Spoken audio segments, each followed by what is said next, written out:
মুন্সিগঞ্জের শ্রীনগরে জমিজমা নিয়ে মামলা মোকদ্দমার জেরে প্রবাসীর যাতায়াতের রাস্তায় বেড়া নির্মাণ করে প্রতিবন্ধকতা সৃষ্টির অভিযোগ উঠেছে। শনিবার দুপুর ২টার দিকে উপজেলার ঘোলঘর ইউনিয়নের পাকিরাপাড়া এলাকায় যাতায়াতের এই রাস্তায় বেড়া দেওয়ার অভিযোগ ওঠে ওই এলাকার মৃত শেখ আইনউদ্দিনের ছেলে রশিদ শেখ সহ তার স্ত্রী নাজমা বেগম, ভাতিজা ইমরান ও ভাইয়ের স্ত্রী লাকি বেগম গংয়ের বিরুদ্ধে। এ ঘটনায় ফিনল্যান্ড প্রবাসী ফারুক ও ফেরদৌসের ভুক্তভোগী মা কুলসুম বেগম বাদী হয়ে রশিদ শেখ সহ ৪ জনের বিরুদ্ধে থানায় একটি সাধারণ ডায়েরি করেন। বিস্তারিত দেখুন খাদিজা আক্তারের প্রতিবেদনে। অভিযোগ সূত্রে জানা যায়, ফিনল্যান্ড প্রবাসী ফারুক এবং ফেরদৌস গত ২ বছর পূর্বে প্রতিবেশী নূর মোহাম্মদ গংয়ের কাছ থেকে ১৬ ঘর মৌজার ৯.৫% বসতবাড়ির সম্পত্তি ক্রয় সূত্রে মালিক হয়ে ভোগ দখলে রয়েছেন এবং ক্রয় বসতবাড়ি থেকে মূল রাস্তায় যাতায়াতের জন্য ৩ লক্ষাধিক ব্যয়ে একটি কাঁচা রাস্তা নির্মাণ করে চলাচল করে আসছে। এ নিয়ে উভয় পক্ষই একে অপরের বিরুদ্ধে একাধিক ফৌজদারি এবং দেওয়ানি মোকদ্দমা দায়ের করেন। এরই জের ধরে শনিবার দুপুরে রশিদ শেখ সহ তার স্ত্রী নাজমা বেগম, ভাতিজা ইমরান এবং ভাইয়ের স্ত্রী লাকি বেগম গং হাতে দা, লাঠি, শাবল, লোহার রড নিয়ে প্রবাসীর বাড়ির যাতায়াতের রাস্তায় জোরপূর্বক বাঁশের বেড়া নির্মাণ করে। এ সময় প্রবাসীর মা কুলসুম বেগম বাধা নিষেধ করলে রশিদ গং তাকে মারধর করতে উদ্যত হলে কুলসুম দৌড়ে বাড়িতে গিয়ে প্রাণে রক্ষা পায়। এ সময় রশিদ শেখ গং প্রবাসীর যাতায়াতের রাস্তায় ২টি বাঁশের বেড়া নির্মাণ করে চলাচলের পথ একেবারে বন্ধ করে দেয় এবং কেউ বেড়া খুলতে আসলে তাকে খুন জখম করবে বলে হুমকি দিয়ে চলে যায় রশিদ শেখ গং। এ ব্যাপারে শ্রীনগর থানার এসআই আব্দুল কাদের জানান, এই ঘটনায় লিখিত অভিযোগ পেয়েছি, তদন্ত করে আইনগত ব্যবস্থা গ্রহণ করা হবে। কিনার পরে রাস্তায় মাটি মুটি হারাইছে, হারাই রাস্তাঘাট যাইতে যাইতে যেরকম হারা বিটু দেয় নাই, অনেক আবার রাস্তার মধ্যে বেড়া দিয়েছে। বিল্লাল আমার 2 বাইস্তায় এই বাড়িটা কিনছে, বাড়িটা নিয়ে 2 বছর ধরে বাড়ি কিনছে, 1.5 বছর ধরে তারা বাড়িতে থাকে। আর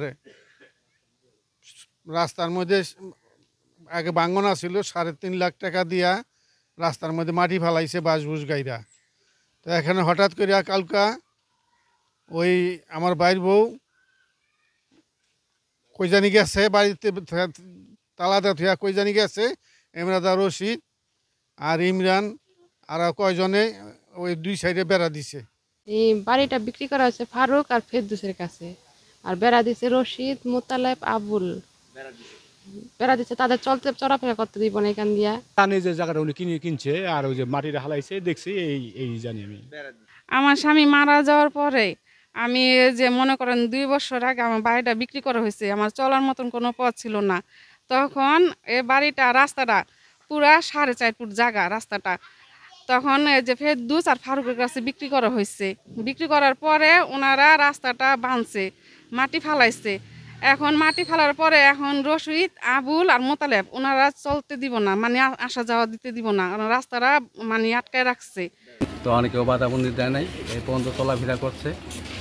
কালকে পরে রশিদ আর যে কারখার নাম রশিদ আর ইমরান আরও কয়েকজন মিল্লা, নাম জানি না আমি, মিল্লা বেড়া দিছে। বেড়া দেওয়ার পরে ওই পুলথনে বাধা বিঘ্ন করছে, বাধা বিঘ্ন হলে নাই পুলথন যা দৌড়ে ধাও কাছিলে দৌড়ে গেছে। ভিতরে যখন যে জায়গাটা রাখছে তখন আমি দেখছি যে দলিলে লেখা আছে যে রাস্তা আছে এই বাড়িটার। এই তরি আমরা জানি মাটি হালাইছে ফারুক। এখন কি সমস্যা?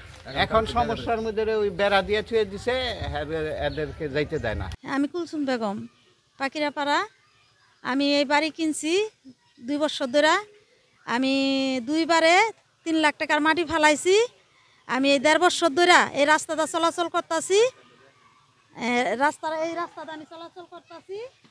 হঠাৎ করে কালকা আমি এখান দায়িত্ব লইছি, দেখি রাস্তায় বেড়া দিতেছে রশিদ, এই যে বেড়া আর ওই বেড়া, রশিদ, ইমরান, নাজমা, লাখি, হেরা এই বেড়া দিতেছে। আমি বাধা দিছি, পরে আমার রশিদ, ইমরান রয়েছে এলাকা সাপাল, রশিদ দাও, আমারে দৌড়ে গেছে। আমি একলা মানুষ কি করবো, আমি দৌড়ে পলাইছি।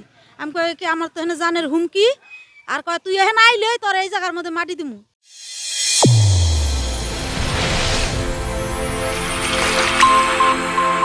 চ্যানেল A1 হৃদয়ের স্পন্দন।